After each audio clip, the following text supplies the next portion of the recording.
welcome back to another video. Today we're doing a sitting down video. We're doing a mid-year, what's it called? Mid-year tag? Mid-year wrap-up? I'm gonna be talking about the books that I read during the first 7 months, from January to July. I have a big stack of books here. And I also have a list with the questions and the answers, because if I don't write it down, I will forget. I found these questions through some of my favorite YouTubers. This is the first time that I'm doing this, so, you know, I'm not that creative. I had to grab some questions from other people. These people. Anyways, let's start with these statistics. I've read, so far, 33 books this year.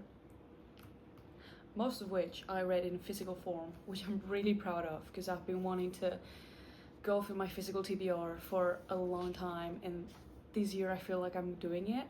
I read 2 thrillers, 1 contemporary fiction, 6 contemporary romance, 5 fantasy, 7 YA, 5 literary fiction, 2 historical fiction, and 5 sports romances, with an average rating of 3.75 stars, which is not bad, taking into account that I've had some pretty terrible reads and some pretty awesome ones. So. The first question that I have, best book you've read so far. And guys, if you've been following me for a while, you know what book I'm going to talk about. I've been ranting about this book ever since I read it, which was not that long ago. Bury Your Bones in the Midnight Soil. Guys, it had been a while since I read a fantasy, a dark fantasy especially. But this thing, oh my god, I fell in love with every single character, even though they were a bit crazy. And when I say a bit, I mean very crazy. I was obsessed with them, every single character. In fact, I'm still thinking about this book nowadays. Till this day, I've been thinking about this book every single day. I love them. I can't wait to reread it. And also, it's just not the way the author writes or the characters or anything. It was that the book is beautiful, the cover is beautiful, the art inside is beautiful, everything about it is amazing. It's about toxic lesbian vampires. You don't need to know more. Go read it. Best sequel you've read so far, Mothers by Carmen Mola. This series, I'm not kidding you, is a 5-star read. I've not read the last one yet, but it's a thriller, and I'm not really into thrillers. If you know me, if you've seen my videos, I don't read many thrillers. This one though,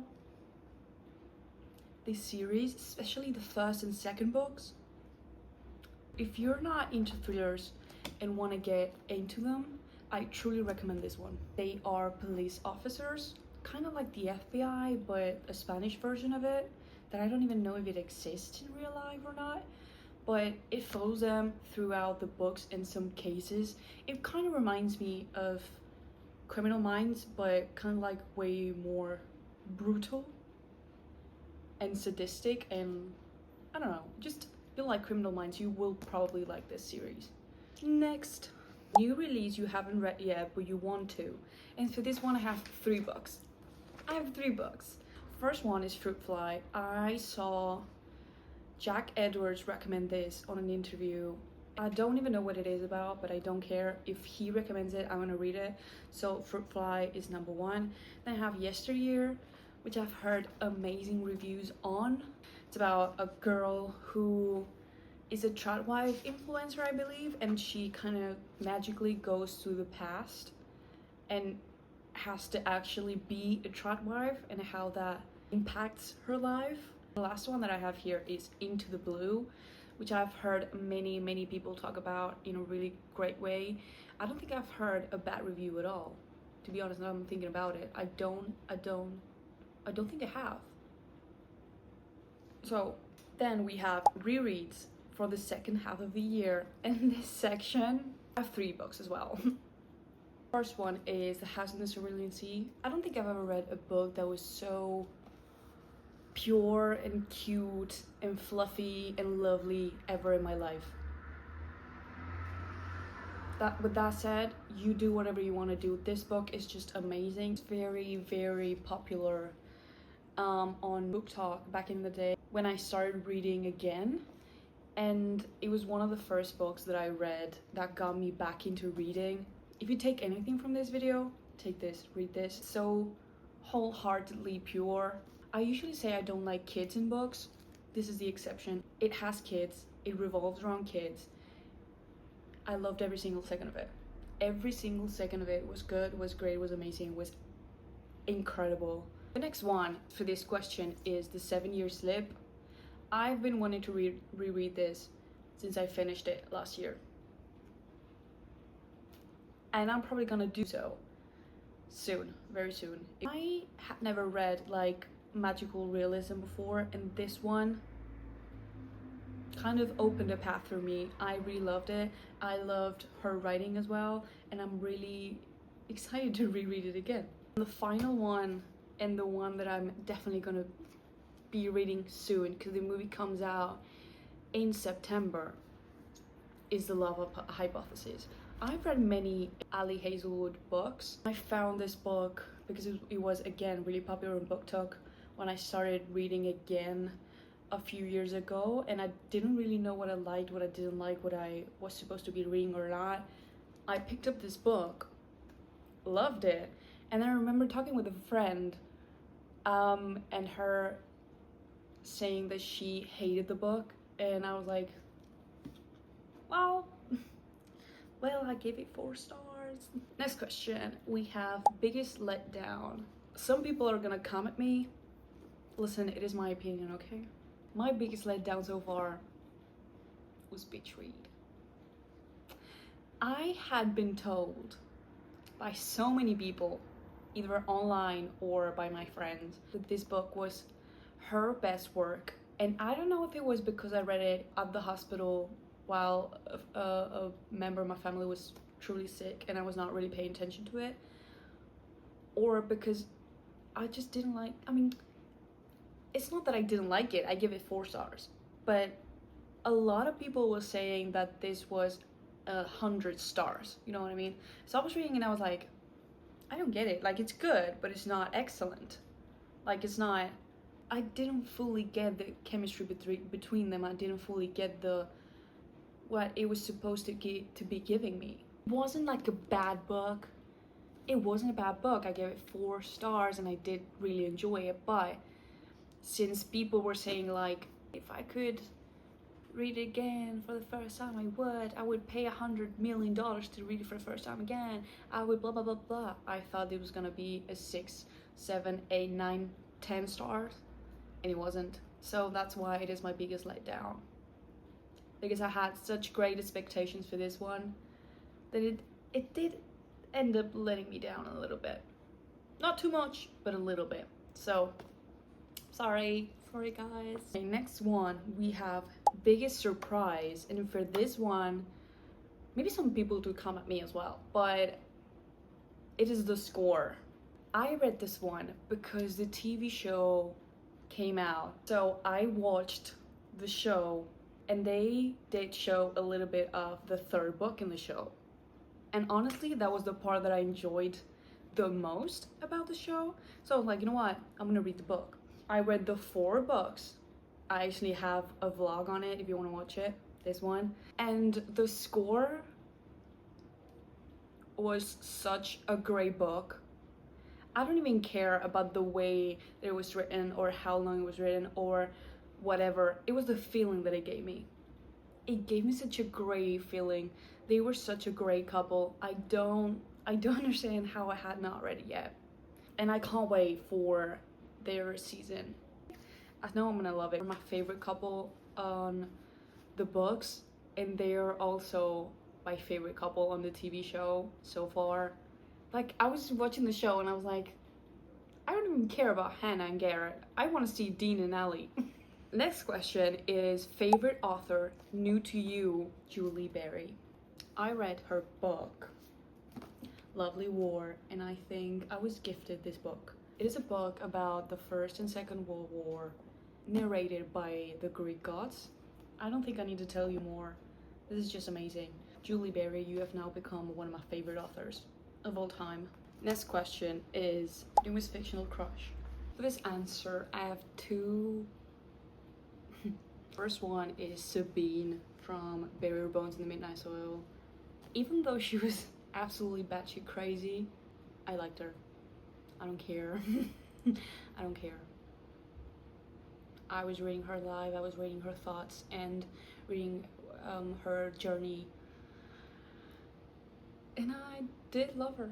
I don't care that she was crazy and that she did incredibly bad things. I don't care. And then the next one is Dean from The Score. I've talked about this, guys. I love the man. I don't particularly like the actor that they chose.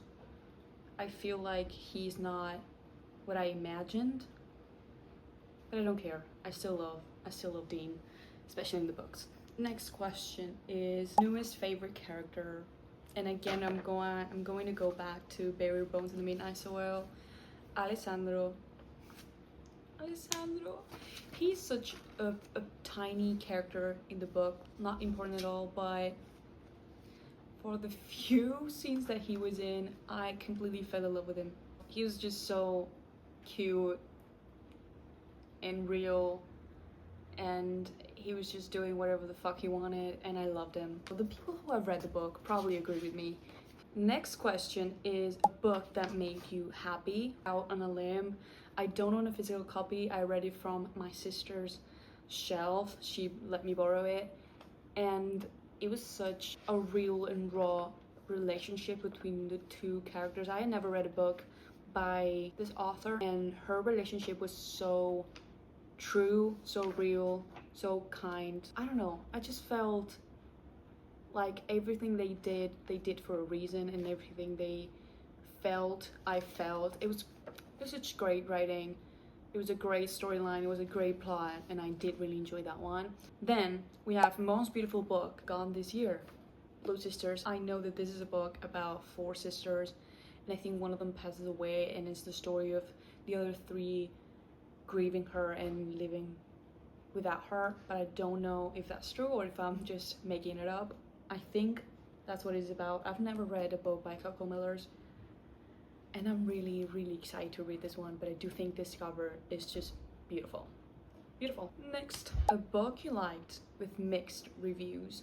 We've got Alchemized. I had seen so many mixed reviews of this one. I had seen people saying it was the worst thing that they had ever read in their life, people saying that it was the best thing they had ever read in their life, and because it came from fan fiction, I was truly terrified, because I had never read a Hermione fanfic, which is where this comes from. But I did love it. I did read Alchemized too in a vlog. Go watch it if you want to. But I did love this book, and also I love the cover. It was a contender for that last question we answered. If you want to read like a dark fantasy with a bit of romance, enemies to lovers, I truly recommend. It's a bit hard to read sometimes at some points, but I mean, if you check the trigger warnings, you should be alright. On that same page, we have a book you didn't like with good reviews. I'm truly sad to say that it was Butcher and Blackbird. I had such great expectations for this one, and I ended up giving it 2 stars. Like, the characters didn't make any sense, the plot didn't really make any sense, the premise was great, but it didn't deliver, and I had such great expectations for this book, and it kind of disappointed me. Books you need to read by the end of 2026. I have a bunch of books here, because there's a bunch of books in my physical TBR that I need to read, that I want to read. First one is One Dark Window by Rachel Gillick. I've had this one for maybe months on my shelves, and I always want to pick it up, but for some reason I never get to. Then I have a duology that I bought because I thought the covers were absolutely stunning, but I have not read, and I don't know why, and that is We Hunt the Flame and We Free the Stars. I need to get to these books. Also, look at the covers. Look at them. Look how they shine. I bought them on Vinted for like 10 euros, both of them. And I truly want to get to them, but I don't know why I never get to. Maybe it's because it's fantasy, and like I've been in the mood for lighter reads, so I don't pick up fantasy, but I think I will, especially during the fall. I think I will pick some great fantasy reads that I have on my shelves. Another book that I've said I wanted to read in multiple videos and that my friends have screamed at me for not reading it yet, and that is Gone Girl. I'm not even gonna explain what this is about. There's a movie. I've not watched the movie. I've not read the book. Don't come at me, okay? Don't come at me. I'm sorry. I will read it. Probably during the fall. New addition to my TBR, and that is The Girls by Emma Cline. I've had my eye on this book for a long time, and then I found it on a secondhand bookstore for €1, and I saw it and I was like, you have to come home with me. You're coming home with me. Another one that I truly want to read for 2026 is The Girls. Last but not least, for this question, we have Intermezzo by Sally Rooney. I have only read one book by Sally Rooney. I know, criminal. We only have 2 questions left, and for some of these, I'm gonna have to repeat some of the books that we've just talked about. These 2 questions are kind of related. First one is 5-star reads of the year, and I don't think I've had many. I think it was like 5 or 6, but the ones that I've had, I've truly enjoyed and will be reading them again. So first 5-star was Bury Your Bones in the Midnight Soul. Then we have A Language of Limbs. I don't own a copy of this one, but I want to get it. I read it on my Kindle. It was just such a great read. I had never read a book by this author either, and I had read a book that kind of reminded me a little bit of this one, which is Sunburn. So if you liked Sunburn, read this, because you will like it as well. It was great. It was amazing. Then we have Lovely War. We've talked about it as well. Wars through the perspective of Greek gods. What else do you want? Absolutely stunning. 5 stars. I would give it 100 stars if I could. Then we have Hamnet. There's also a vlog about this book that I filmed a while ago. I think it was in February or March, where I also went to watch the movie. This absolutely stunning, amazing. The artwork on the cover is also stunning. The movie was excellent. The actors were great. The writing style on this book is exquisite, and I cannot recommend it more. People we meet on vacation. There's a lot of people that don't like this one, and I don't know why, because it's one of my favorite Emily Henry reads. I reread it because the movie was coming out. I actually read this one in the same vlog that I read Hamnet. Go watch it if you want. And then for the last question, we have 5-star predictions for the end of the year, and I have 3 amazing books from my TBR that I think I'm gonna rate 5 stars. One of them is on my physical TBR for this month, so I'm probably gonna get to it really soon, and that one is Atmosphere by Taylor Jenkins Reid. I've read 3 Taylor Jenkins Reid books, and I've loved every single one of them. The premise is so good. The fact that it's about space is so good. The cover is amazing. I've seen and read so many great reviews about it. I just can't wait. Remarkably Bright Creatures. I got this one. I wanted to get the other cover, but I found this one and I thought it was cute as well. The little octopus and everything. I have also seen that the movie has come out, so I might do another reading the book and watching the movie video. Let me know if you want to see that. I wanted to do it with this one and with The Love Hypothesis, so if you want to watch that, just tell me in the comments and I will do it. But yeah, I don't really know much about it. I just know that the octopus is such an important character for the story, and I find that really interesting. Last book in this video is The Correspondent. All I have seen from this book are great reviews. Everyone is talking about it. Everyone is saying it is amazing. Everyone is saying nice things about it. I've not read anything by this author. I don't even know if this is a debut novel or if she has like more things out, but I do want to get to it soon. I know it's a story told through letters, and I loved that. I love when they do that. Also, the cover is amazing. I did like the one with the bird in it, but this one is just too cute not to buy it, so I saw it in the store and I was like, mine. So that is it for the video. I hope you enjoyed it. I hope you have fun as I did, and I hope you liked the answers to the questions that we had. Let me know if you want to see any video related to any of these books, and I will record it. And yeah, I hope to see you in the next one. Bye.